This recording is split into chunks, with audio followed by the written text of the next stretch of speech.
Pakistani intelligence کی کارروائی میں داعش خراسان کو بڑا دھچکا۔ داعش کا ترجمان دہشت گرد خارجی سلطان عزیز اعظم گرفتار۔ دہشت گرد خارجی سلطان عزیز اعظم کو پاکستان کی انٹیلیجنس ایجنسی نے گرفتار کیا۔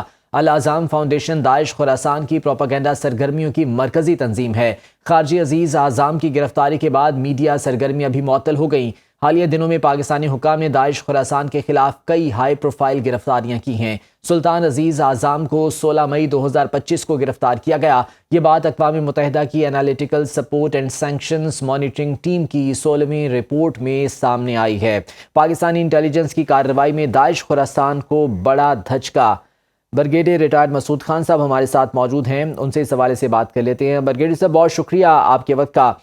فرمائیے گا، داعش کا ترجمان دہشت گرد خارجی سلطان عزیز اعظم گرفتار ہوا ہے، پاکستانی انٹیلیجنس ایجنسیز نے یہ کارروائی کی ہے، کتنا بڑا دھچکا ہے یہ داعش خراسان کے لیے؟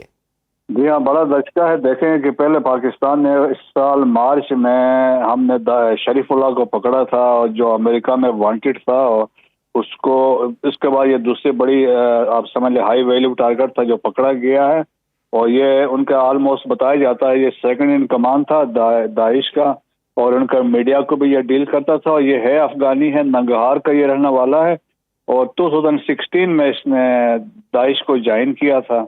اور پھر آج دیکھیں کہ افغانستان کے ایک تو ایپک سینٹر بن چکا ہے دہشت گردی کا، تو اسلامک اسٹیٹ جو داعش ہے اس کی پریزنس ننگہار میں بھی رپورٹ ہوئی ہے، کنر میں بھی رپورٹ ہوئی ہے، کابل میں بھی رپورٹ ہوئی ہے، بدخشان میں بھی، قندوز میں بھی، بلخ میں بھی، اور پھر پاس میں افغانستان کے اندر بھی جو سوسائڈ انہوں نے اٹیک کیے تھے وہ بھی رپورٹ ہوئے ہیں۔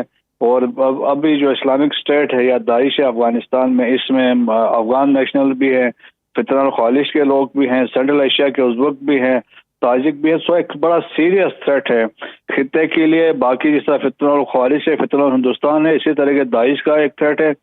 اور یہ لوگ جو ماسکو میں کنسرٹ پہ حملہ ہوا تھا اس میں بھی یہاں سے افغانستان ہی بیس تھا، اس حملے میں کرمان میں جو حملہ کیا اسلامک اسٹیٹ نے وہ بھی افغانستان میں پلاننگ ہوئی تھی، اسی طرح ترکیہ میں بھی حملے ہوئے تھے، تو وہ بھی ان کا ایک لنک بنتا ہے، تو بہت بڑی کامیابی ہے۔ اور میرے خیال میں دنیا کو ہماری جو کنٹریبیوشن ہے دہشت گردی کے خلاف ان کو اکنالجمنٹ کرنی چاہیے، اور یہ کر بھی رہے ہیں، اور پھر کریڈٹ ہمیں دینا چاہیے ہمارے انٹیلیجنس میں، انٹر سروسز انٹیلیجنس کی، یہ ان کی ایفرٹس تھی، یہ بیسیکلی یہ ان کے جو اچیومنٹس ہوتی ہیں بتایا نہیں جاتا ہے، رپورٹ نہیں ہوتی ہے۔ شریف اللہ کو پکڑنے میں بھی انٹر سروسز انٹیلیجنس کا کام تھا، اور اسی طریقے سے یہ جو پکڑا گیا ہے، اور اگر آپ کو یاد ہو تو کچھ عرصہ پہلے گلزار امام شامبے بھی ایک کلاسک آپریشن میں پکڑا گیا تھا، اب جو مین سٹریم میں واپس آ گئے ہیں۔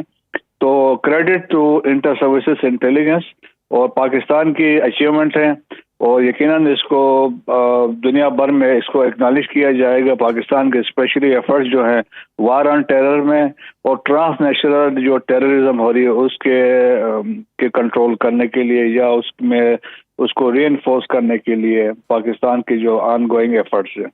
یقیناً پاکستانی انٹیلیجنس ایجنسیز کی بھی یہ بڑی کامیابی ہے۔ بہت شکریہ آپ کے وقت کا۔ بریگیڈیئر ریٹائرڈ مسعود خان صاحب ہمارے ساتھ موجود تھے۔